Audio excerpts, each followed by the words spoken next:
The Iranian people are in full revolt, and the regime is at the weakest it's ever been. It's on the verge of collapse. It's a matter of time before this regime goes. My point, however, is that the world needs to understand, including the U.S. administration, that whether or not the Western world intervenes, our fight will continue and the regime will collapse anyway. The only question is at what price do the Iranian people can regain their freedom. If they have the support, there will be less casualties and will happen quicker. But we are committed to fight this fight forever. There's too much blood between us and this regime, and there's no recourse other than to continue fighting until we finally prevail. Well, obviously, millions of people came to the streets in 31 provinces, all of the provinces of Iran, all chanting in support of my name and asking for my return. This was across the country, so I would say a vast majority of the Iranian people support me and my leadership to transition from this regime to a future democracy. I basically stepped in to lead the transition, and I have a plan for it. And many Iranians are supportive of the principles that I've addressed.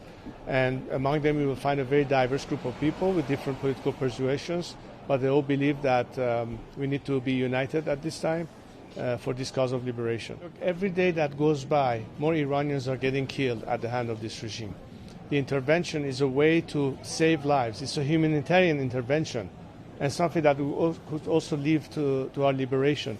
Many Iranians are eagerly anticipating this intervention because they know that when they are fighting a regime that doesn't hesitate to massacre them on the streets as defenseless people, the only way to equalize the playing field for them is to neutralize the element of repression that the regime has unleashed against its own population.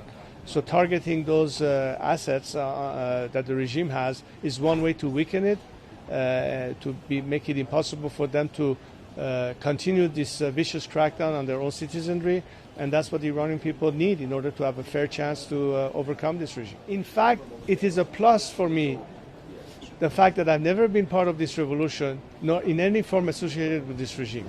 And that by itself carries a huge amount of positiveness. But the fact that I was geographically separated from Iran doesn't mean that I haven't been in touch with the Iranian people. My life has been Iran for 47 years. I would be ready to return. Absolutely. I'm prepared. The sooner the better, even while the regime is still there, if possible. And we are working scenarios for that.